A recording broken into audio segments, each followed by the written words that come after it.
Okay, okay, sir. I will just give brief introduction about you, and then you can start your session, sir. Okay, sir. Yes, One, sir. Yes, sir. Sure, two, sure, 3 minutes, sir. sure. Okay, okay. Yeah. So, good morning, all participants. So now we came to the last day of our FDP robotics, and here today we are going to conduct 3 sessions. So, first 2 sessions are from Mr. Manikandan sir. He is the head of industrial automation, Christ University, and first 2 sessions are them only, and the last session will be from Mohan Kumar sir, MC Hassan, ex-professor. So in that one, so first I want to give just brief introduction about Manikandan sir here. So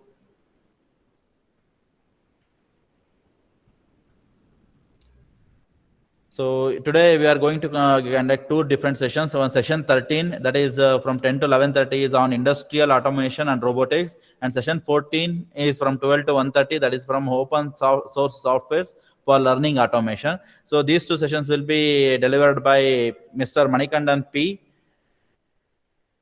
Assistant Professor, Department of E&E, Head Center of Industrial Automation, School of Engineering Technology, Christ, deemed to be University, Bangalore. So about the speaker, so they're having 10 plus years of experience in training and teaching, pursuing PhD in Visvesvaraya Technological University. So they are jury for mechatronics in a regional skill competition in the year 2018, conducted by National Skill Development Corporation, Government of India. National Skill Competition in the year 2019, conducted by World Skills India, National Skill Development Corporation, Government of India. Jury for Mechatronics, Zonal Level Skill Competition 2020, Karnataka Skills, Government of Karnataka. Implemented Student Exchange Program on Industry 4.0 in collaboration with Republic of Belarus and Christ. So, and also they attended so many invited talks. So they are here webinar on industrial automation 2020, webathon on future topics in mechanical engineering, the national conference on recent trends in energy conservation in power systems, IEEE, PES, Young Research Meet. So there are so many invited talks they are attended. So we are very happy that Manikandan sir he is here, and we are happy to invite them on behalf of our institution, our from principal and staff. So we cordially welcome to you for this in last day's session, sir.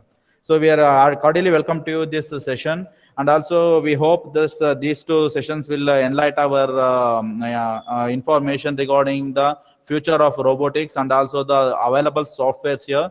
So thank you for giving your precious time, sir, and you are here for to give so much of information regarding robotics. So once again, we welcome you for this robotics FDP, sir. So again, over to you, sir. So Manikandan, sir. So you can start your presentation now, sir. Thank you, sir. Thank you so much. Thank you, Dhruv Kumar, sir. Am I audible now? Yes, sir. Yes, sir. You are audible, sir. Yeah, I will share the screen. Okay.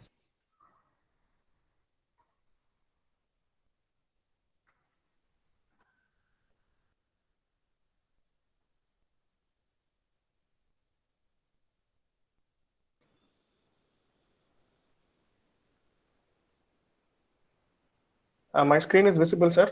Yes, sir. Yes, sir. Visible, sir. Visible. Okay, thank you. But Hello, presentation is namaskara. presentation is not visible, sir. Okay, presentation is now. One second.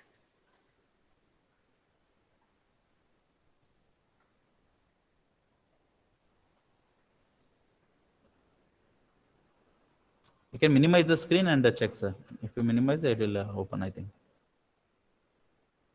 Yeah, just give me a minute. Okay, sir. And also, sir, here participants from all parts of the country, sir, across the Yeah, country. yeah. Got it, So sir. Got it. please talk with only in English because so many will Yeah, asking yeah, yeah, regarding this. yeah, yeah, yeah. Yeah, sir. My way of communication will be in English Yeah, sir. since Yes, sir. yeah. Only for 50% is from Karnataka and another 50% from remaining all states. So that's fine. Okay, yeah. Thank you, sir. Thank you.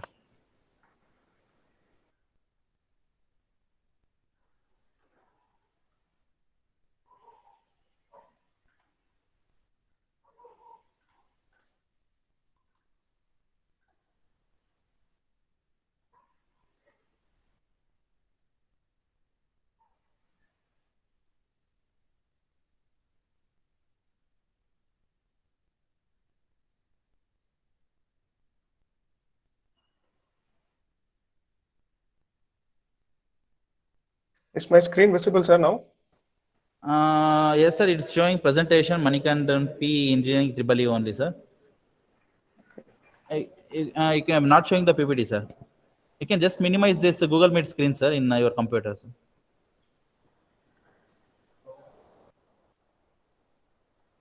It's showing presenting, but not possible to see the presentation.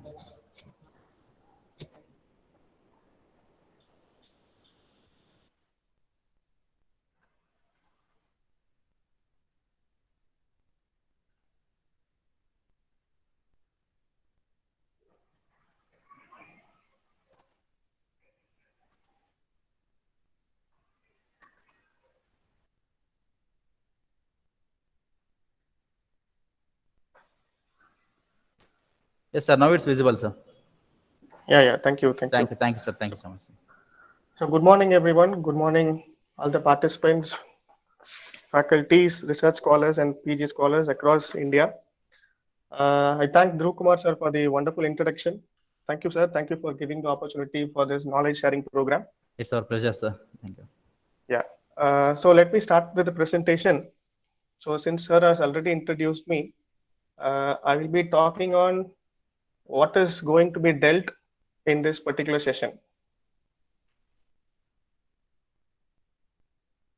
So the second slide is visible.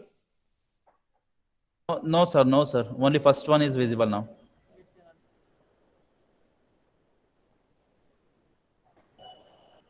Yeah. Yeah, now it's visible, sir. Okay. So first I will be introducing about our university and about our center. Then I will be giving some insights on what is industrial automation is and why we have to be equipped with those technologies and where it has been actually implemented.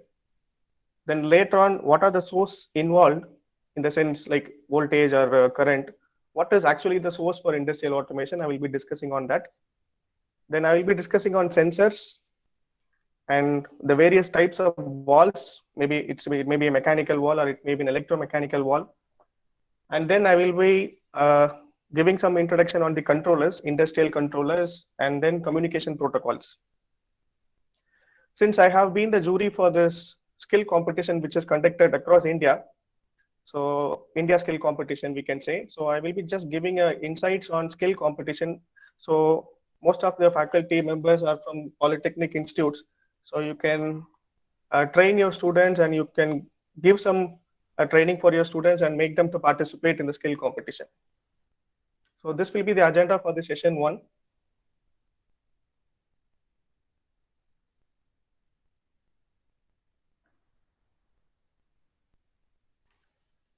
Please hold on. I'm just having a problem in changing the slides because I'm connecting both mobile phone as well as laptop.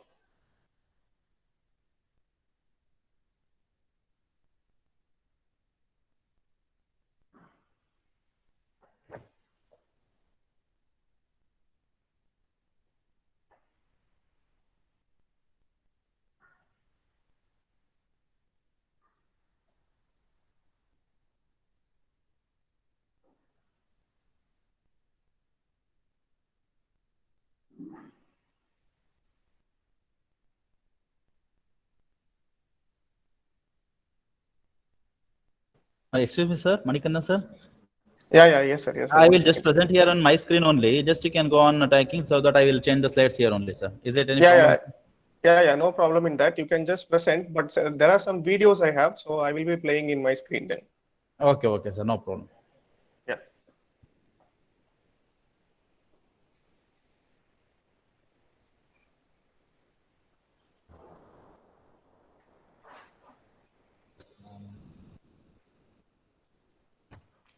So you can put in view, you can change the view.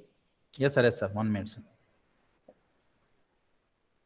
Now is it clear, sir? Yes, sir. Yeah, it's clear. It's clear.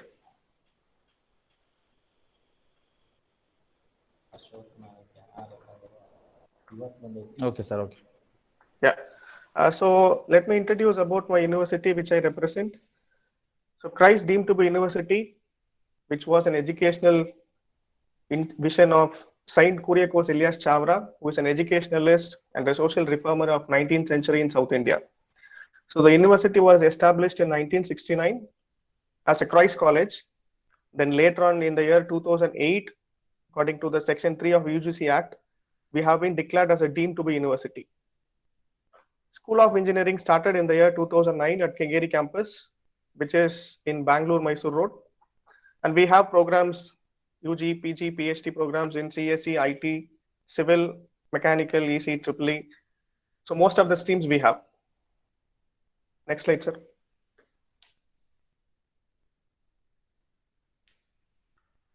Yeah. So the Center for Industrial Automation is a training center started in the year 2012, which is in collaboration with Festo India Private Limited, which is basically headquartered in Germany. The lab deals with pneumatics, hydraulics, electro-pneumatics, electro-hydraulics, and programmable logic controllers, which is actually a multidisciplinary approach where many streams, including civil department, where they work on hydraulics. So most of the streams participate in our lab. I will come to why we have a MOU with Festo, why we set up the lab with Festo when I am discussing on the skill competition. Next slide, sir.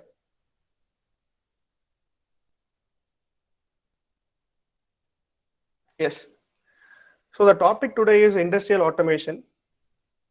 So in general, industrial automation is basically, most of you know what is an automation, because the word itself says it works autonomously, where we have the control from the human and the machine work continuously. So the automatic control of machines in manufacturing and process industries using controllers. Sensors and electromechanical sources are used to interface humans with machines.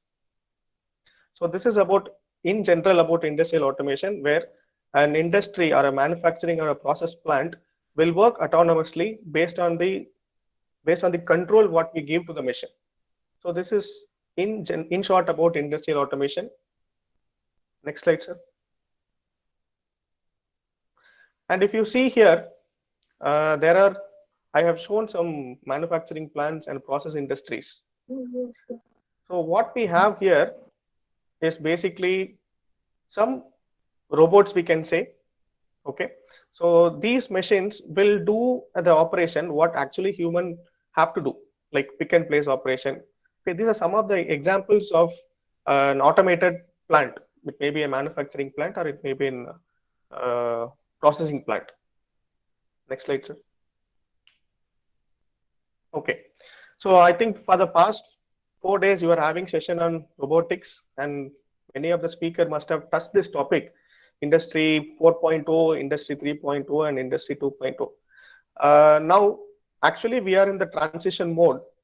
We are in the transition mode from Industry 3.0 to Industry 4.0.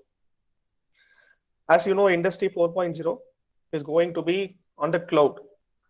Now, what is the actual transformation is happening? See, right now, what we have, a machine, if you take a machine which wanted to take an object from one place and it wanted to keep it in the next place, like pick and place operation. Now we have the program for that particular operation. We have installed in that particular machine, and the machine will operate continuously. And we can get the data. Now, if I wanted to, if there is any problem in the machine, or if there is any, in the sense, if it is not working, now in case we have to rectify that. So we have to personally, we have to go there, we have to do the maintenance, and we have to do everything. Now what happens in Industry 4.0, these particular machines can be controlled over cloud. You might have heard about the terms virtual reality, augmented reality, those concepts. So we can actually see the machine over the cloud, and we can try to rectify all those things. So that is the transition is going to happen. But the fact here, are we ready for this Industry 4.0? That is the question. Is our country or the plants in our country, manufacturing plants in our country, are ready for this transformation? That is again a very challenging task, because it involves a lot of money and lot of training, because most of the employees will be used to this Industry 3.0, and suddenly you have to train them on Industry 4.0. And this transition is not immediate and it will take time. So Industry 4.0 is very challenging in terms of implementing in our country. Say, for example, MSME, medium and small scale enterprises. Now they might have a plant which is installed already. So the transition from Industry 3.2 to Industry 4.0, it requires a lot of investment. And also it requires a lot of training, right? So it is a very challenging task. So the government has come up with some of the training centers, and they have also made the industries to implement the training part. Next slide, sir. Yes. Now the robots in industry is what you see on your right, and it is not the robots in the left. So you have to program a machine, and it has to do a function, a task which is required in the industry. It may be welding, it may be drilling, whatever it is. Next slide, sir. One slide before.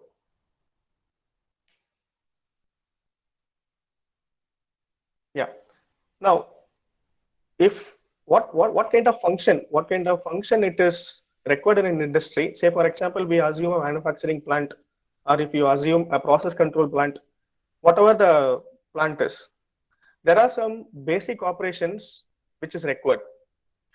I have given some of the basic operation which is there, which normally a company, a production industry, a processing industry requires. Number one, it is pick and place. Two, you have to sort out. Then third one is you have to eject in the sense, in case if there is any if the quality is not good, then you have to eject it. Then the fourth one, you have to test it. Then the fifth one, welding process. Then filling, in case if it is a bottle filling plant, you have to fill it. Then the third one, drilling operation. Then fixing operation. If it is any like cement industries, you have to mix the proportions, or if there is any chemical industries, you have to mix it properly.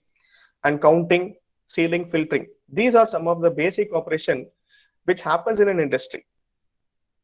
These are the basic operation which happens in the industry. And these are some of the famous industry robots in the market.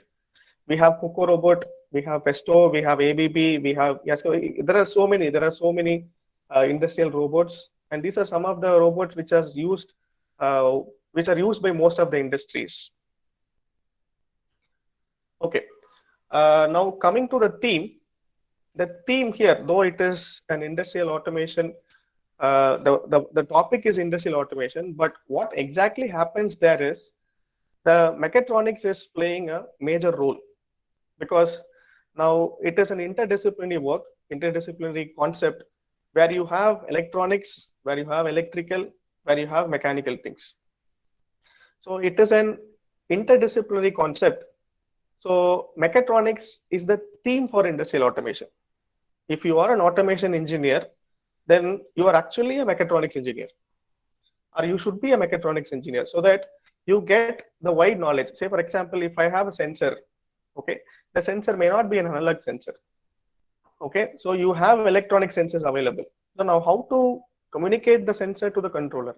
So you should be knowing that basic knowledge on electronics as well. So to be an automation engineer, or to be a design engineer in industrial automation, you should have this mechatronics concept, or you should have the basics of mechatronics in you. Otherwise, it is very tough to be a part of an industry in this field, basically.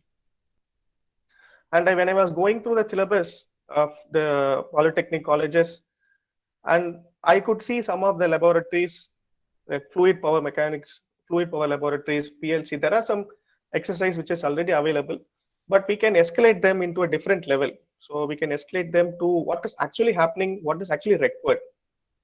So I will be discussing some of the open sources which is available in the next session. So these are the 5 essential things which you require for an automation. Number 1, you should have a source. Number 2, you should have a sensors and actuators. Number three is, of course, a valve. Number four is a controller. Number three is a human interface, which is required at the end. Next slide, sir. Okay. Now, here, when you design a particular task, which is required for automating a machine, you should have this particular flow, which we call it as bottom-up approach. Number one is energy supply. Should have some energy supply elements. So here, energy supply will be a compressor basically. So you should have a compressed air. And if the load is high, when you go for high loads, the same compressor is replaced by a pump. Basically, hydraulics comes into picture. Hydraulics is nothing but a fluid. A fluid is compressed to lift heavy loads. You might have seen a JCB machine, right? Or in metros, you might have seen a big drilling machines. So all these works on hydraulics. When you have load, okay, we have some numbers for that. If the particular Newton is high, then we move to hydraulics to lift heavier object. When the object is not heavy, we use compressed air. Why? Because when you lift heavy object, you should be very careful, and you cannot just like that, you can't lift the object, right? So it will lead to an accident. Say, for example, a 500 kg of a particular element has to be lifted. You can't lift like that suddenly very fastly. So you cannot do that. It may lead to accidents. So when the load is more, your operating speed should be less. At the same time, when the load is less, your operating time can be more. Operating speed can be more. So it depends upon what you are going to handle, whether the load is heavy or the load is light. When the load is light, you go for fast operation. When the load is heavy, you go for slow operation. So depending upon the load, what I'm going to handle, I will select what type of energy supply I require. Then next come to the signal input. So what kind of signal input I require? So basically I have valves. Okay, valves in the sense, valves is there to control, and the input is basically because of the sensors. Here, there are so much of sensors which I will be discussing. So the signal input is through a sensor. The sensor senses a signal, then it directs the compressed air. It directs the compressed air in the sense, okay, you are, say for example, compressed air is waiting at a particular part. Once the sensor is sensed, the compressed air flows to the next level. Okay, we call it NONC. I will be discussing that. So this signal processing happens in valves. Basically, it is a processing element, and these valves are not only mechanical valves. There are electromechanical valves. We call it as electropneumatics. Once we get a 24-volt supply or once we get a 5-volt supply, there is a change of position happening. Then the final output is something have to move. There should be a motion. The output of an industrial automation design circuit is a movement. The movement may be 360 degree, or you have 6 degrees of freedom. This movement is basically through a cylinders. You can say it is a shaft. A shaft is moving. Then motors, and there are some. It can be connected to some drives as well. So when you see this particular flow, the bottom-up approach, you should have an energy supply. Then you should have any signal input through sensors. Then it has to be processed. Then it has to be sent to an output. Now this particular process is very much required. Next slide, sir. Okay, I already discussed this. We have pneumatics where you have compressed air, which is through a compressor. And the next source will be an electropneumatic signals. Again, the compressed air, compressor used, but the change of actuation, the change of signal is electromechanical signal. Basically, voltage will be coming into picture. Instead of a mechanical actuation, we will be having an electrical actuation. And again, as I said, hydraulics. And hydraulics you should use when you lift heavier objects. So again, electrohydraulics, the change of the actuation happens through electricity. 24-volt supply will give, the signal conversion will happen. Next slide, sir. Okay, let us have some activity. So there is a chat box available. Let me give some sensors. You all have to give some of the sensors you know.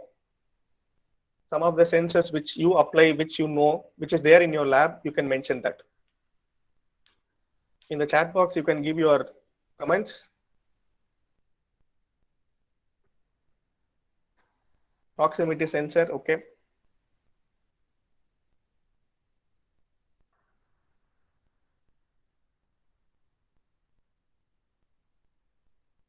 thermal sensor, LDR, tachometer, okay.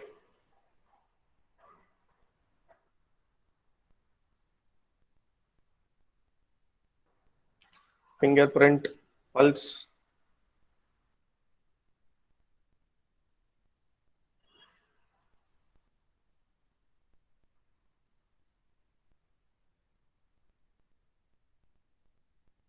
Yes, thank you, thank you. Thank you for the responses. Dhruv Kumar sir, if you permit, I will share the screen.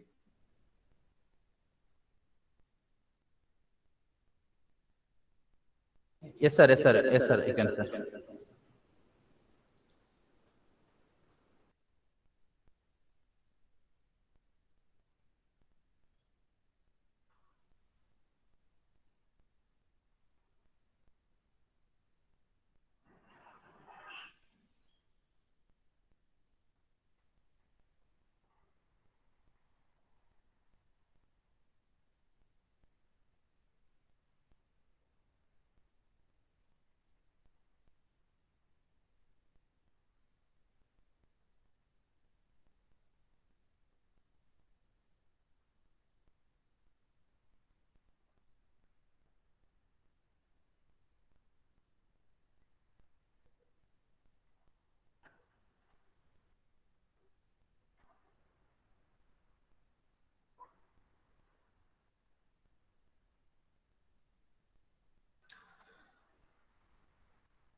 Sir, please give me a minute. Okay, sir. No problem, sir. Take your own time, sir.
Sir, I can't share my screen. It is showing you must grant permission in order to screen share.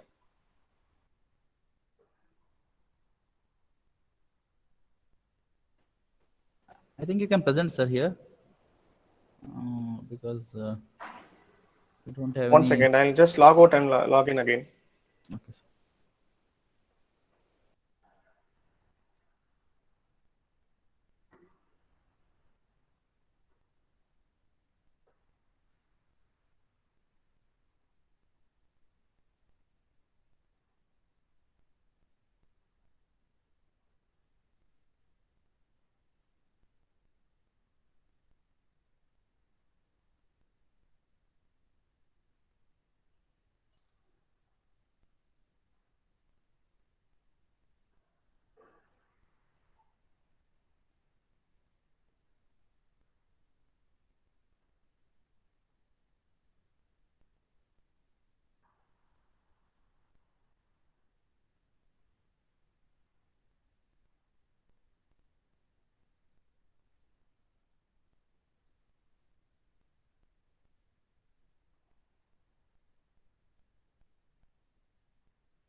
Sorry, you can do the presentation, sir. I could not share it. 1 minute, sir. I don't have any settings here to give permission here. Video. You must grant permission in order to screen share something. It is. We have given all permissions, sir, here, but we don't have any options here regarding Yeah, that. 1 second. Give me 1 minute time. So, Dhruv sir. Yes, sir. Yes, Sir, sir. Dhruv sir, make him presenter, sir, actually. Make sir to presenter, sir, actually. Then only can present the screen. Sir, here we don't. In the settings, Yes, in setting also. actually, in the settings, no, sir, it is there, sir, actually. In the settings, No, in this one, in Google Camera, Google Meet, everything is free for everyone, sir. Anybody can present, anybody can check. So here, no permissions okay, okay. needed here in this one.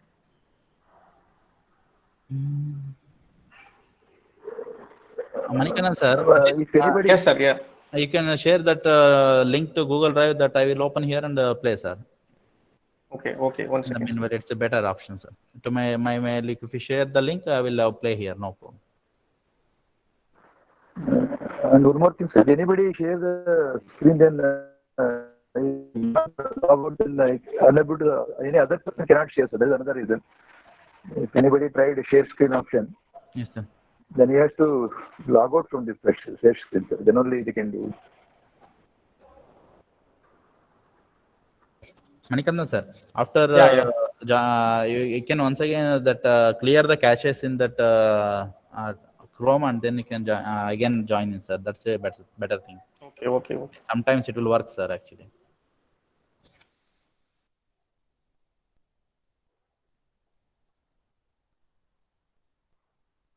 Sir, shall I share a Google Meet link so that I can start from here, so that everyone can join in my link? Is that fine?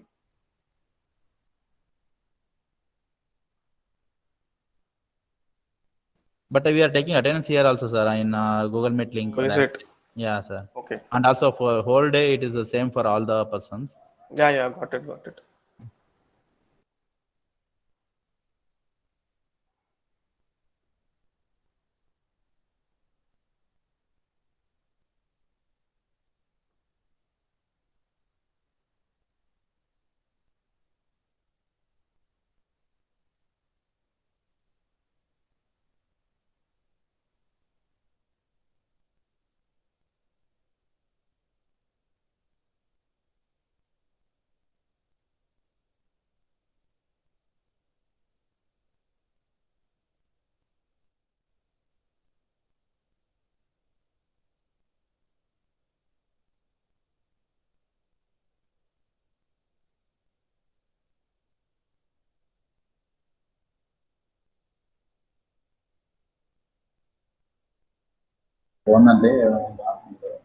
Manikandan sir. ಅಂದ್ರೆ ಫೋನಲ್ಲಿ headphone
ಇಲ್ಲ ಮಾತಾಡ್ತಾರೆ.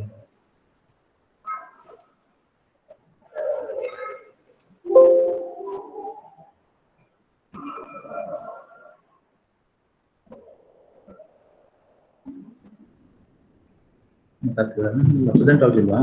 Present ಕೊಟ್ಟರು ಮತ್ತೆ ತಗೋಬೇಕು. ನಮ್ದು ಇಲ್ಲ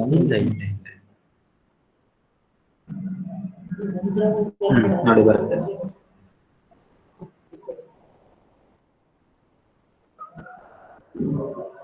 Sir, am I audible? Yes, sir. You are presenting now and you are audible. Yeah. Thank you. Sorry, everyone, for that technical error. That's okay, Because that's there okay. is some audio issues. I am connecting through phone as well as laptop. So I'm Yeah. sorry for the trouble. Yes, So sir. let's get back to the topic. Okay, so everyone was saying about proximity sensors and many other sensors. So we will see what actually, of course, you are correct. Most of the sensors, you can sense the detect, distance, everything. So let us go in particular. So we have inductive proximity sensors, and in the slide, what you can see, there are some sensors which you can see a blue color tab here, right?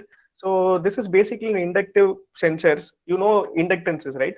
So inductance is basically works on the magnetic field. So if you keep a metal in that particular magnetic field, so there will be a change in the magnetic field.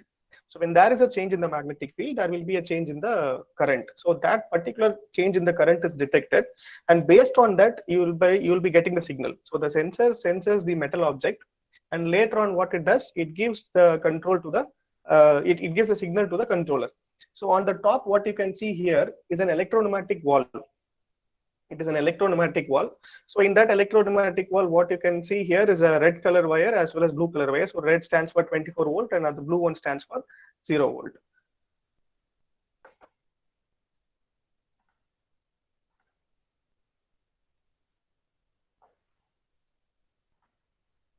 Fine. Okay, 1 second.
Excuse me, sir. Manikandan, sir.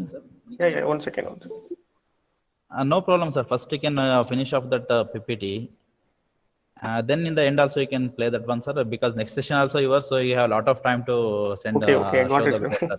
So Got it, got it. Yeah, so it's better if you explain the things, then you can play, sir. No problem. At least you can share the videos into my drive or anything. So I will play here also. So no problem.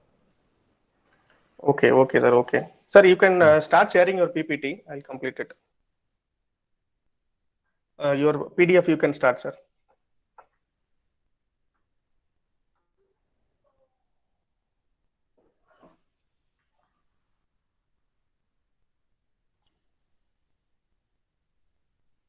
Yeah, am I audible, sir, now? Yes, sir. Yes, sir. You're audible, sir. Yeah. So Continue. fine. So I will be sharing the videos in the next session if possible. I will do something before that. So okay, inductive proximity sensor, which works on magnetic field. Next slide, sir.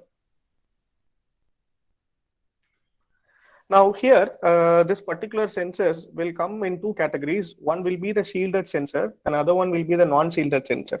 Now, shielded sensor, if you could see the second image, the sensor which is very big, you can see a metal point there, right? So what happens, this particular metal point will limit your magnetic field. Okay, so if you want more precision, you have to go for a shielded sensor rather than a non-shielded sensor. So non-shielded sensors do not have this metal, so the magnetic field will not be controlled. So you can restrict the magnetic field by keeping a metal point. We call it a shielding, right? So this is again a type of your sensor. Next slide, sir. Again, capacitive proximity sensor. Here, what happens? This will be the change of the phenomenon. Basically, instead of current change, there will be a change in the magnetic field. So, sorry, change in the electric field, and you can change in the voltage is being detected. Now here, here what happens? There are two criteria which is a base for most of the automation concept. One is normally closed and normally open. So most of the mechanical engineering faculties will be knowing this NC and NO terminal. So here again, this is related to electronics, NPN configuration, PNP configuration you might have studied in a transistor.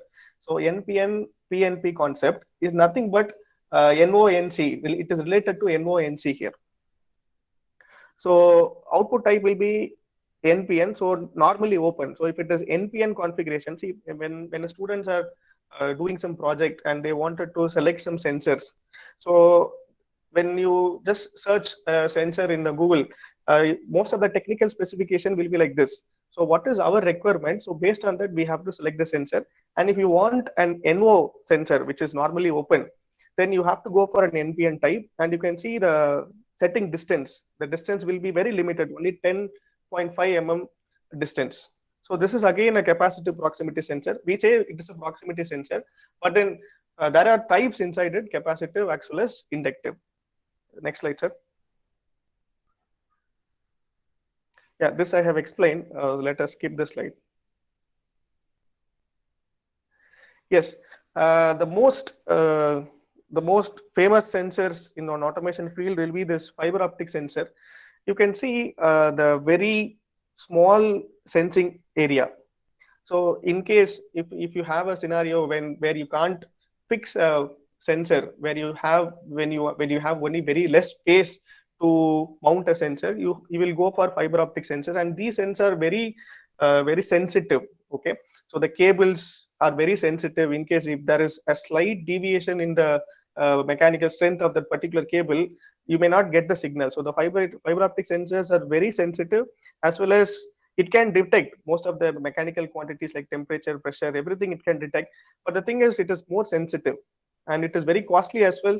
So fiber optic sensors are one of the sensors. Next slide, sir. This is again a through beam sensor. A through beam sensor, if you see, let me give you an example. Say, for example, when you are making a very big concrete slab, which is used in highways, now it has to be lifted and it has to be dragged for a particular distance to keep it in a trailer or something, whatever you say. Now, if you are dragging a very heavy object, say, think of a scenario, if you can't able to control that particular heavy concrete slab, you may end up with a bigger accident, disaster, right? So it has to be controlled. It has to be controlled in the sense whether that particular distance is reached or not. So you have to get the signal. So this particular through beam sensor will detect a very long distance. maybe it is in minimum it starts with 60 meter away, so it functions to IR. So these true beam sensors, when you want to sense a particular movement, whether it has reached that particular distance or not, so we'll be using true beam sensors. Next slide, sir.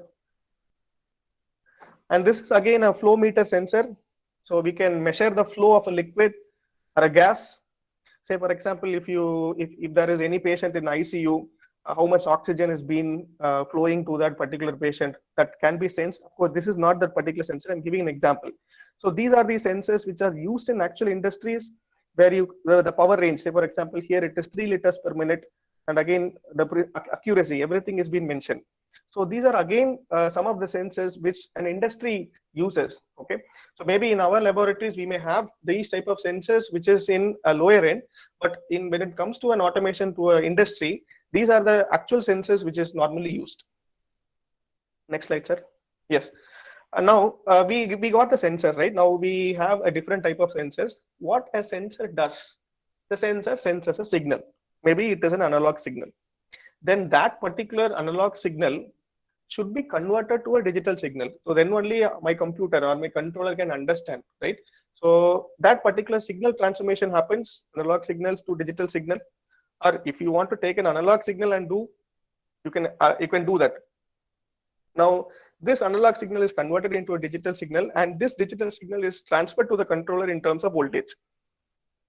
Next slide, sir. Yes. Next is very important. We are coming to the next slab, that is valves. Valves is basically the route where the fluid or a compressed air, where it has to go, when it has to go. Okay.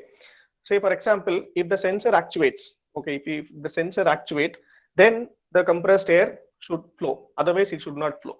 So that is decided by a valve. That is decided by a valve. So it is a guideline for a compressed air or liquid to flow based on the requirement. Next slide, sir. Yes, these are some of the control valves. Most of the mechanical valve, and I'm giving just an example of 3x2 electropneumatically solenoid operated valve, 5x2 electropneumatically double solenoid operated valve. These are some of the valves. I'll show you the pictures as well.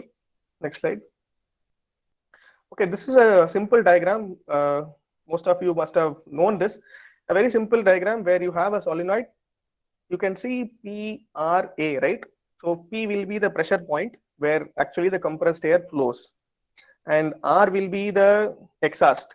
So once compressed air does the function, it is no need, right? So compressed air is available for free, air is available for free, so it can go out of the system. But the same will not happen in the hydraulics because compressed liquid has to go back to the system again, wherein compressed air will exhaust from the system. So this is a major difference between a pneumatic operation and a hydraulic operation. So here you can see the solenoid signals. Once you get a particular 24-volt input, what happens? The arrow mark, right? The arrow mark. You can see a door which is opening, the sliding door. So it goes to a particular function, then it goes back to the normal position. You can see a spring there. Okay, there is a zigzag line. So that is the spring. So the spring will be contracted at that particular point. Once you release, it comes back to the system. Next slide, sir. Yes, controllers. Let me come back to the controllers again. Sir, you can move to the next slide. Yes, a programmable logic controller, that is the heart of the automation unit. We call it as PLC. The PLC is a digital computer. Okay. So the PLC will be the digital operator. It's a digital computer where you have a particular input and an output. And what happens to the input? If the input you are getting from the sensor, then later on the input is processed. What you wanted to do with the input? Okay, there are some basic functions which we can do inside the PLC. So the inputs are processed, then the output is given to the particular based on the requirement. Say for example, I have a signal. I have a proximity signal. Once the particular proximity sensor, if you go to a shopping mall, once you go near to the door, automatically the door opens, right? So what happens? It is detecting, and based on the detection, it is giving a signal to the controller. Okay, you have to operate the door. So that kind of processing is done in this PLCs, and this PLC depends upon your number of input. So it starts from 8 input and output. You can build on keeping the PLC. You can build on keeping the PLC. So, and again, the communication protocol is very important, how we communicate, because you may have a Siemens PLC, you may have another PLC. Now this both PLC have to communicate each other. They have to talk to each other. How are they talking, that we will be discussing. So this PLC will be the heart, and you can see the architecture here. It will be having a memory like what you have in a laptop. As a laptop, what you have, the same processing happens. You have a memory, you have a CPU, you have an input processing circuit, you have an output processing circuit. You get input from your source terminals, and you can give an output to the source terminals. This is just like an architecture. You can see a microprocessor. Most of you must have known about 8051 microprocessor. So that same architecture follows here. Next slide, sir. So here, there are several programming languages in the PLC. There are several programming languages in the PLC. Number one, you can see a ladder logic. This is universally used. It is like anyone can understand. You need not to be a particular stream engineer to understand. This is just a logic which we use. Anyone can understand. So this is the most acceptable and wide used programming method in your PLC. Apart from that, you have FBDs, ST, IL, instruction list. Most of the things you might be knowing. So now, apart from this programming languages, what happens here? What happens here? Sir, slide is not visible. We call it as a rung. We call it as a rung in the sense input as well as output. We have a power rail in the sense we have a ladder. Actually, ladder, how it looks like. In the same way, we will be doing the program. Dhruv Kumar, sir. No, sir, slide is not visible. Yeah, I think someone is presenting.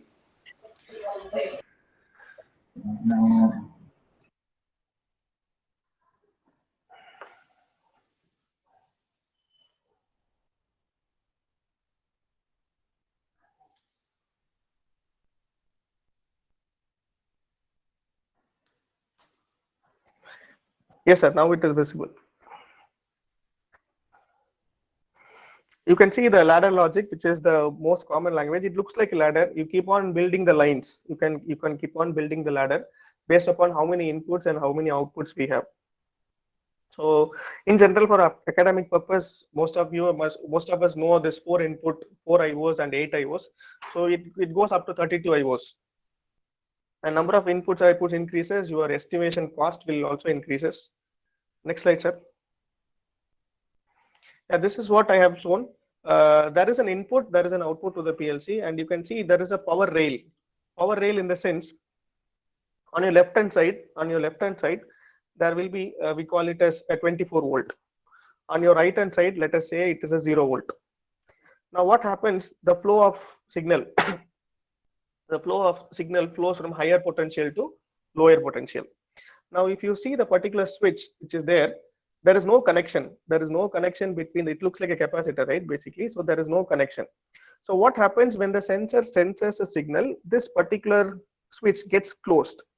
This particular switch gets closed and the signal flows from your left hand side to right hand side so that the motor gets an output. Okay, so the motor gets an output and the motor starts running. So this is a small basic diagram which I have shown. So we will be discussing more in this detail. Next slide. Yeah, some of the basics of ladder diagram. You can see here there are, you know, this gates. Basically, this is a gate. You can AND, OR, NAND, NOR, XOR. So depending upon this particular logics, your entire automation is built up. Say for example, I'll give you an example. Operator 1 is there and operator 2 is there. Only when both operators gives a signal, then the particular task has to be performed. So in that case, OR gate may not be working out because OR gate, what happens, any input gives an output.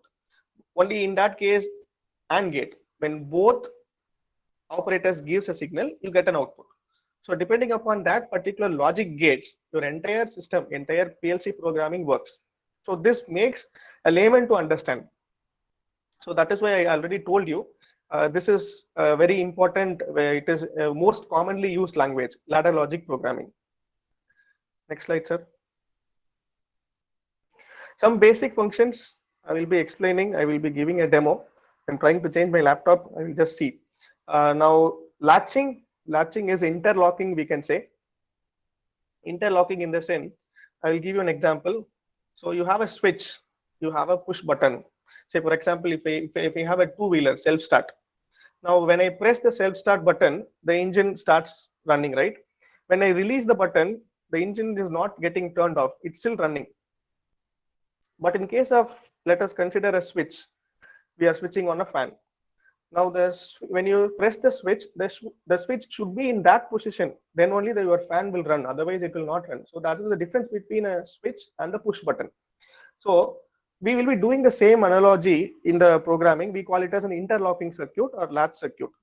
Then later on, we have set command, reset command, and timers, on delay timer to switch on a particular thing, how much time you require, us to switch off a particular output, how much time you require. Then counters, up counter, down counter. Up counter is incrementing counter, where we start from 1 to 10, and down counter is 10 to 1, and up down is the combination of both. Now, the fourth one is a memory. Memory function is a very important function because that is a temporary memory which we can use in our programming. Say, for example, if I am restricted to 8 input and 8 output PLC, I can have only 8 output coils. In my program, I can write only 8 output coils. There is a programming sequence for that. So I can write only that 8 programming bit, output bit. But what makes me comfortable is that using memory. First, I will be switching on an input, and I remember that, okay, if I switch on this input, that particular output coil should be switching it on. So this gives an option to make some more flexibility in my programming. So memories are very widely used, and each company program will be having a separate logic for that. Say, for example, Siemens is having a different memory coil function. And if I take another PLC like Allen Bradley or Pesto PLC, that will be having a different logic function. Next slide, sir. You can see there are some of the pioneers in the industry doing automation. Siemens, Festo, ABB, Schneider Electric, Omron, Rockwell Automation, Allen Bradley, GE, Beckhoff, Wago, Mitsubishi Electric. So these are the pioneers in automation. Wherever you go to an industry, if you open their control panel, you will find their PLC inside it. So these are some of the most important PLCs which is available in the market. And number of inputs and IOs increases, your size of your PLC increases. Of course, your design changes. Next slide, sir. So this is the actuation which is happening at the end. So you can see a double acting cylinder. You can see a double acting cylinder, and you can see a single acting cylinder. Double acting cylinder in the sense, for the forward, you need one signal. For the reverse, you need one signal. Where in single acting cylinder, there will be a spring attached to it. So only one signal is enough. So once the signal is lost, the spring will come back to its original position. So this is at the end, I'm giving the output. So we have seen from the bottom up approach, we have seen the compressor, then we have seen the sensors, then we have seen the controllers. Then at the end, you have the output as actuators, cylinders. Okay. Yes. Next slide, sir. Now, one more important thing is VFDs, variable frequency drives. We might have studied about motors, induction motor. We might have studied about many other motors which is normally available in the machines lab. But the controller of that particular motors, how to interface that particular motor to a controller. So that is normally done by VFDs, variable frequency drives. So you know NS is equal to 120 F by P. That is a small formula most of our electrical engineering faculties will be knowing. NS is equal to 120 F by P. Synchronous speed is directly proportional to the frequency. So when the frequency changes, my speed changes, so that I can control the motor. So VFDs are also an output part of a controller. So we have cylinders and we have VFDs connected to the motors. Okay, it is not directly the motors are connected. Through VFDs, the motor is connected. I will give you an example. Next slide, sir. Yeah, you can see this particular diagram. What happens here?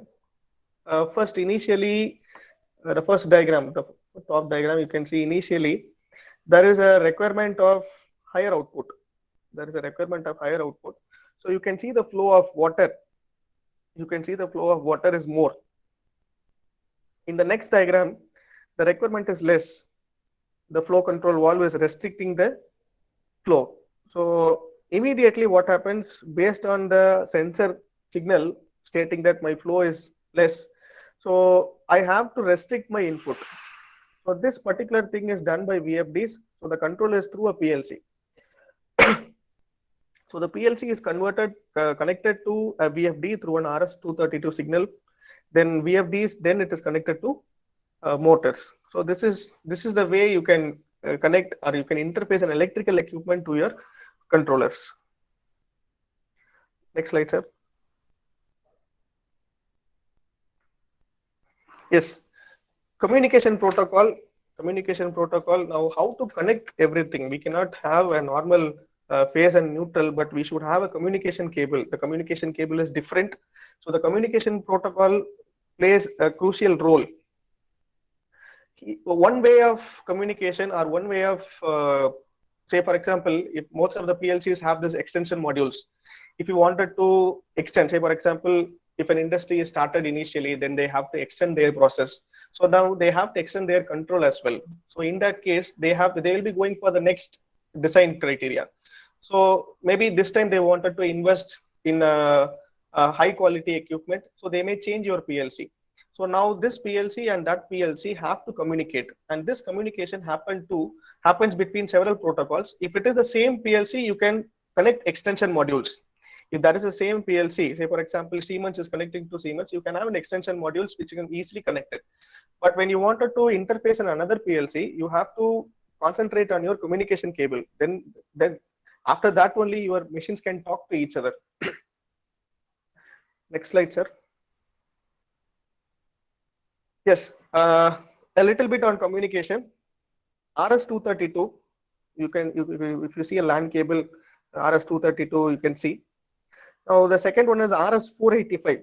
You can see the plug point there. You can see the plug-in difference there. Now what is the difference between these two is RS-232 and RS-485. RS-485 is fast. The range of data is more. It can handle more data when compared to RS-232 communication protocol. The distance of that particular communication protocol is more. It can communicate from, say for example, it is from 1500 to 4000 or 4500, whatever it is. And number of connected devices, this is very important. If you see RS-232, you can connect only one device. If you have a controller, then you have a VFD, it is done. But here in RS-485, many devices can be connected. Up to 32 devices can be connected, whereas in RS-232 communication protocol, only one can be connected. Next slide, sir. Yes. Now, communication is done. Now, here, what happens in recent technology is HMI, human machine interface. Now, let me give you a very simple example. You go to an ATM. That ATM is nothing but human machine interface. So what will be asking? It will be asking your password. It will have so much of options, savings banks, current account, whatever it is. In the same way, you have a HMI panel. You can see the HMI panel in that. The HMI panel has a separate software for designing the process. Now, if I have an industry, I wanted to know what is happening in my machine, or what is the data which I can fetch from the machine. This HMI panels will be the interface between the human and machine. What machine is doing, the human can know. So it can monitor, it can control, it can derive a report. So based on the report, I can easily transfer that data to my boss or something like that, whatever it is. So human machine interface is the is a recent technology. Earlier, it was not there. Earlier, there is not, the HMIs are very new. HMIs are very new in the sense from the past 5-8 years, the HMIs, most of the control panels comes with HMI panels.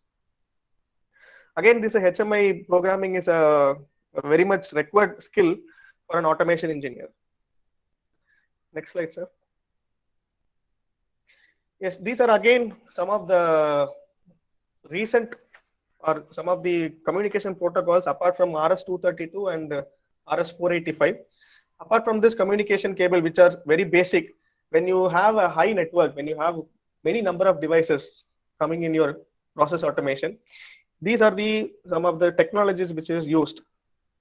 Process field bus, that is Profibus, and Profinet and Modbus. These three communication protocols, you can see the difference. Profinet is up to 1000 meters distance, you can communicate 127 devices can be connected. And this is a purple color code. You can see the Profinet, there is a purple wire, means it is a Profinet connection.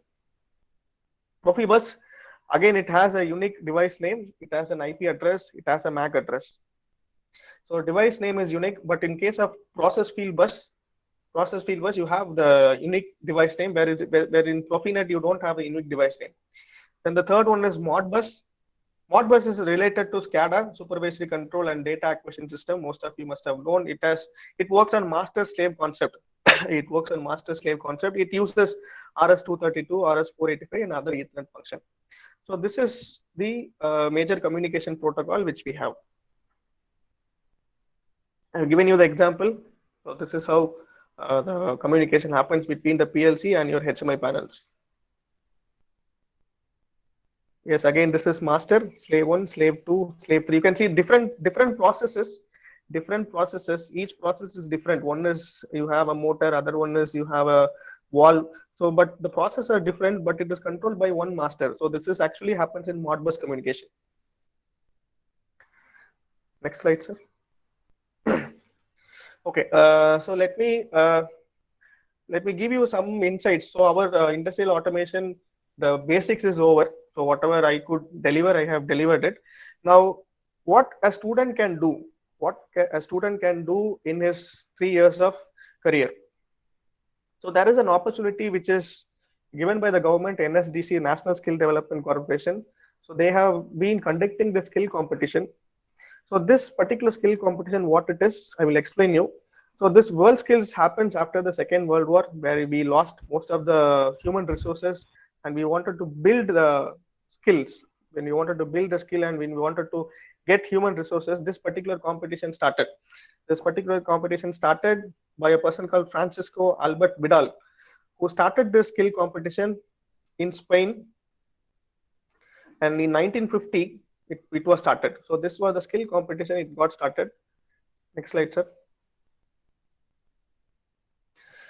This is how happens in a skill competition. State skill, regional skill, India skill, and world skills. State skill is taken by the particular state. Say, for example, in Karnataka, they have been conducting, Karnataka Skill Sector Council is conducting the state skill competition. Now, regional skill is, India is divided into 4 regions. So, South regions, Karnataka, Tamil Nadu, Andhra, and Kerala. These 4 states will be participating in the regional skill competition. Then all the regional skill competition winners will be going to the national level skill competition called India Skills. And India Skills competition, all the winners from regionals will be participating, and from there, 2 teams will be selected. Okay, from there, 2 teams will be selected, and that 2 teams will be participating in other skills like BRICS. BRICS countries will be conducting a skill competition. Then Australia will be, some countries will be conducting a skill competition. So these 2 teams will be going through this skill competition. It's not a world skills. It is offered by the other countries. So from there, 1 team will be selected. And they will be participating in the world skills competition, and they will be representing our country. And this particular world skill competition, this mechatronics competition, is conducted with the technology partner of Festo. So Festo is what we have this MOU, and we have a state-of-the-art laboratory. So they conduct this competition at the international level. So World Skills is the where every countries will be sending their technical technical leaders who can represent their country. So this happens in 4 levels. Now, this requires only skill. This requires skill and knowledge. Of course, knowledge, skill is the application of knowledge, but skill, you can build your skills, which is very much required for an diploma engineer or an engineer. So skill is what required. So what happens there? Our team India win one gold medal, 1 silver medal, and 2 bronze medals, along with 15 medallions of excellence last year. In 2019, World Skills happened in Kazan, and we are the 13th of 63 countries which participated in the World Skills. So I think most of you will be knowing this. Okay, I'm just adding in information. So this skill competition is very much important. It is not only mechatronic skills. So next slide. See, what we 44, see, for example, out of 56 skills which happens in a World Skill Kazan, we participated in only 44 skills. We won gold medal in water technology. We got silver medal in web technologies, and we have bronze medal in graphic design technology and jewelry. Apart from this, I have just highlighted some of the skills where a student can participate in the college level itself. It may be not, it may be not required, like you have to go and participate in India skills at one shot. But in the state skills, we can have some students who will be well trained in these following areas like mechatronics, auto body repair, welding, bricklaying. So all these have a certain guidelines. So this particular guidelines we can follow. You can refer to the website NSDC if you go, and if you just go through the World Skills India, what are the skills available and what are the requirements available. If we get to know about those requirements, we can easily train our students so that they can participate in, at least we can start from the state level competition. So what happens here, the students will get confidence and he will be skilled, and when he goes to a competition, he will be noticed by some of the industry people, so they may hire them. So those advantages are there. So this I wanted to highlight. So you can visit the website for NSDC and you can go through the skills, what are the skills which is required. And if you have some laboratory where the students can start initial their training, they can easily participate in that. Next slide, sir. Yes.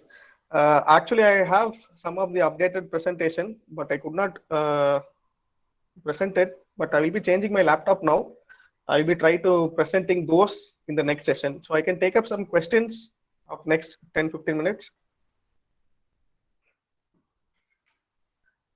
If you can send your questions in the chat box, I can able to answer.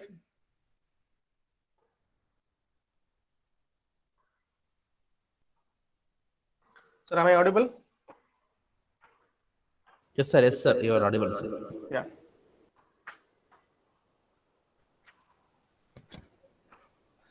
If you have any questions, you can ask.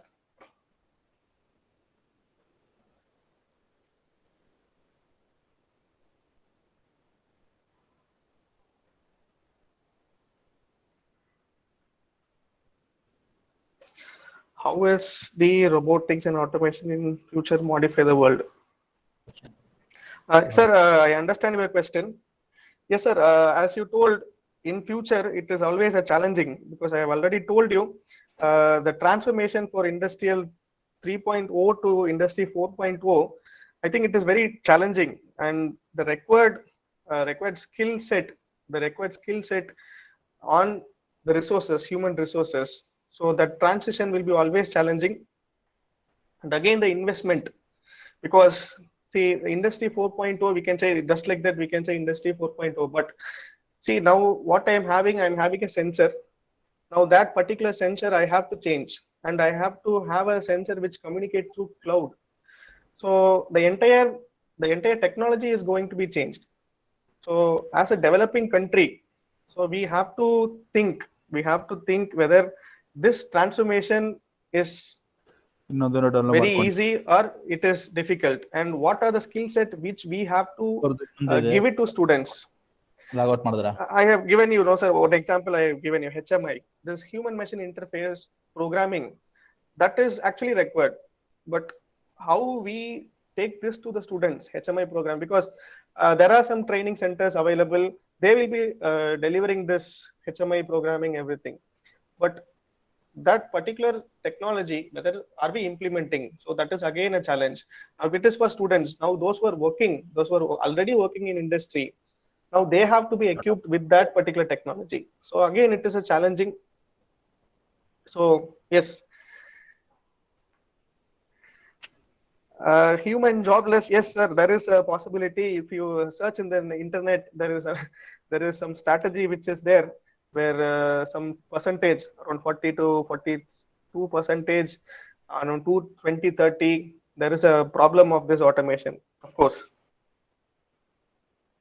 But only thing is, once you are equipped with the changing technology, you can always sustain in this technical world.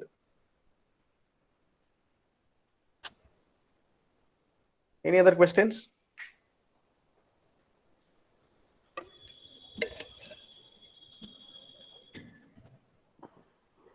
Any other questions? Okay, sir. Dhruv Kumar, sir.